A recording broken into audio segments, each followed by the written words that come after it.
para penduduk Holland-Bukit GRC, saudara-saudari, daripada hati kami mahu mengucap kepada anda, tuan-tuan dan puan-puan dan kawan-kawan sekalian, terima kasih kerana memberikan kami sokongan anda.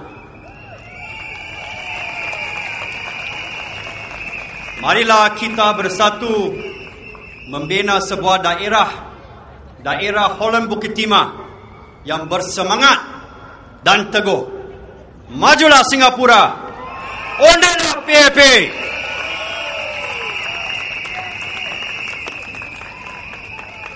Residents and friends of Holland-Bukit,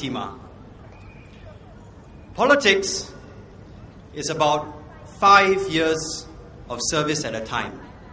5 long years, week in, week out, day in, day out.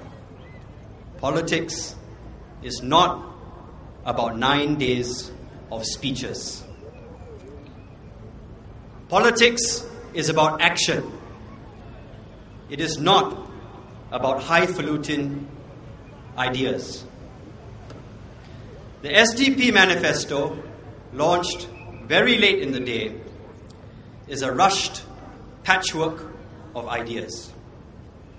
Loose at its core, unviable in its implementation, dangerous to the residents of Holland-Bukit across the board.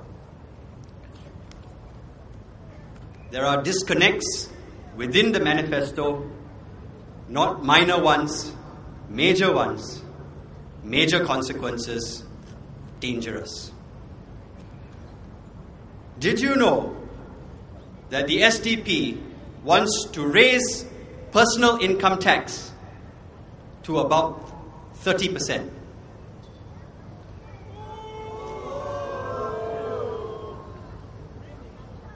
I have many private property residents in my ward. They work hard.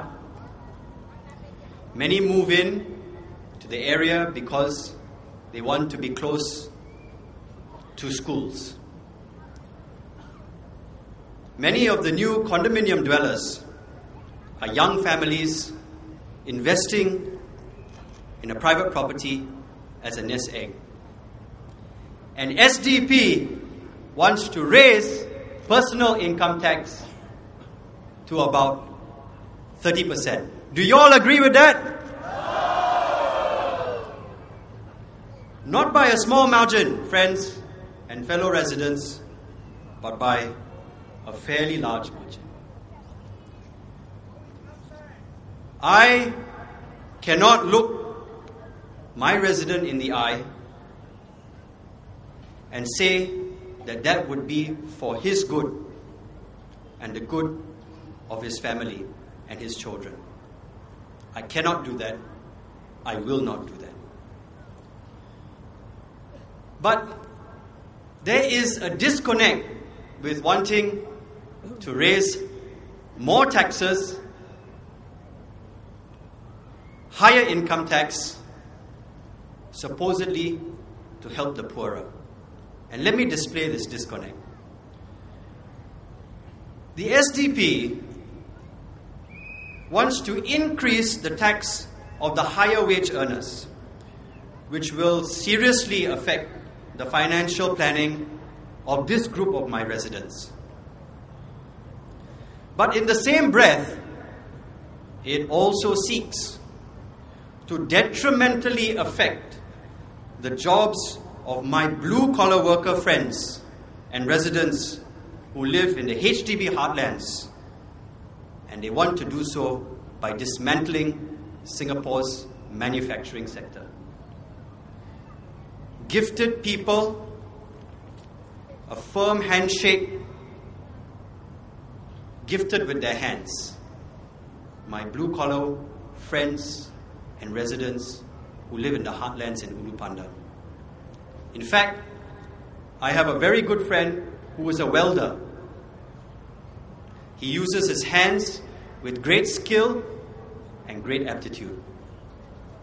How, I ask you, how can he be transferred overnight into the services sector? We are talking about 500,000 jobs, friends and residents. 500,000 jobs. And wives. And children. Part of the remainder that does not go to services, SDP wants to throw out to Malaysia and Indonesia. Do you think that's right? No. Nor do I.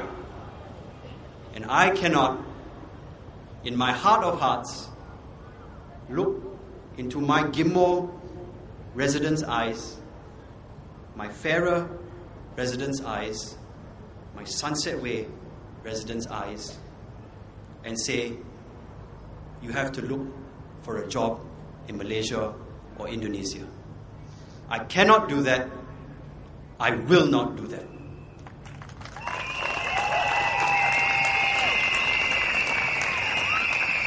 Politics, dear friends, is about service. It is about applying heart and mind together to assess, to understand, to deliberate what is in the best interest of our residents and Singaporeans. I consider it a sacred duty. The SDP, however, has given you a rushed patchwork for a manifesto.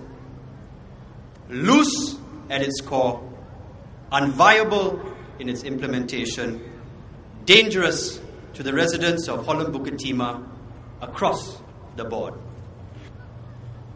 Service, friends, is about consistency and being trustworthy and reliable, especially in moments of crises.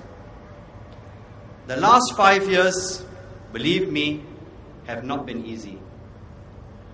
The MPs, my fellow MPs in this team, have been on the front line,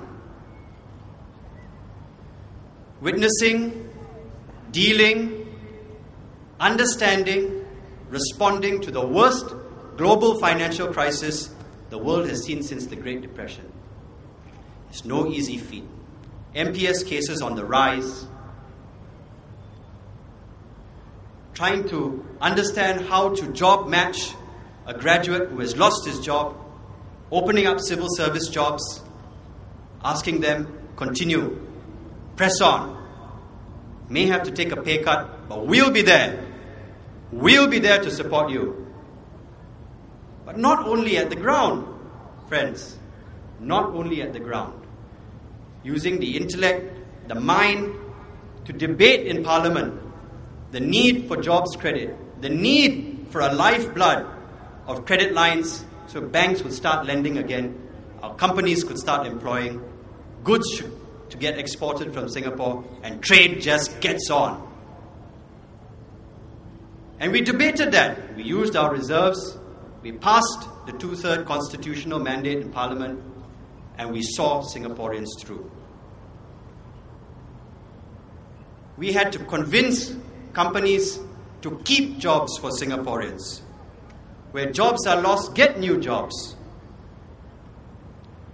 What were we doing? We were on the ground. We were not giving speech, rhetoric, highfalutin ideas. No. We were banding together and overcoming one of the greatest economic obstacles the globe has seen and Singapore has seen. Politics is about 5 years of service, friends. It's not about 9 nights of speeches. We saw our residents through the crisis.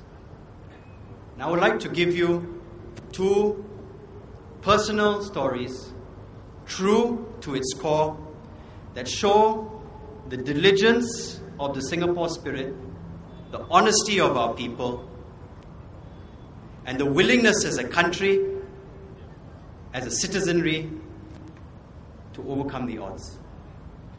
Mr. Maniam lost his job. I did a house-to-house visit, got to know him. He came to see me at Meet the People session. Mr. D'Souza, I don't want a handout. Get me a job. So I will. Before you get me a job, I need to be retrained. I need to be retrained as a security guard so I can upskill myself, get more money. We'll be there for you, Mr. Maniam. So we managed to secure job training for him. He upgraded himself, found it difficult, so we supplemented him. We tied him over with some community care. He got his security job, increased his salary, gets CPF, gets workfare. Now he's on his feet.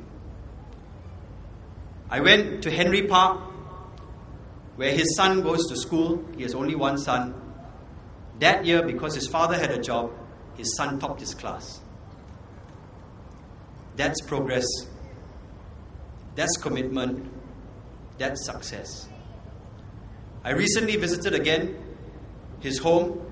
I said, Mr. Maniam, are you all right? Can we offer you some vouchers? No. Give it to somebody who is like me, who needs it more. That's what we do on the ground, friends. We don't give speeches. We help, we assist, we move community forward for the greater good of our country and countrymen.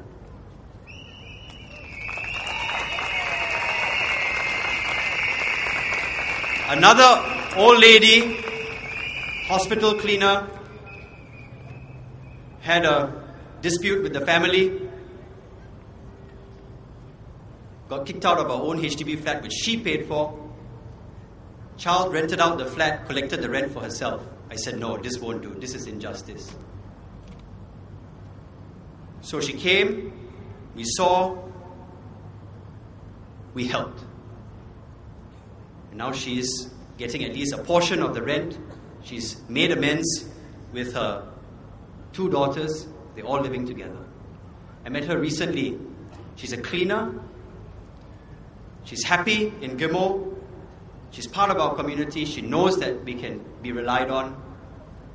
I met her recently. She said, if I had money, I would donate $5,000 to needy families in Gimo. That is what spurs us on to continue to serve you from our hearts, our minds, and our emotions. Being there for residents, heart to heart. I learned that on the hockey pitch playing for your country, Singapore, our country, at international meets around the world. Singapore could be 1-0 down, 2-0 down, but that multiracial team of Singaporean players looks at that scoreboard and says, that's not right, Singapore should be winning. We come together at halftime, overcome the odds, and win for our country. I learned that as a soldier in the SAF, as a cadet in cadet school, looking at my platoon mate or him looking at me. We're in a ditch, we're down, here's my hand. Get up, run on. That's what we're about. That's what our team, our PAP team is about. Dr. Vivian Balakrishnan, Mr. Liang Eng Hua, Miss Sim Ann, myself, and Dr. Teo Ho Pin. Cut out all the rhetoric. Look into our hearts. Look around you. Look into our minds. And ask yourself, is politics about talk, fancy speeches, clappers and hype? No. It is about service. Choose the team red, white and blue, we'll see you through. Majulah Singapura! Majulah PAP! Undilah PAP! Terima kasih.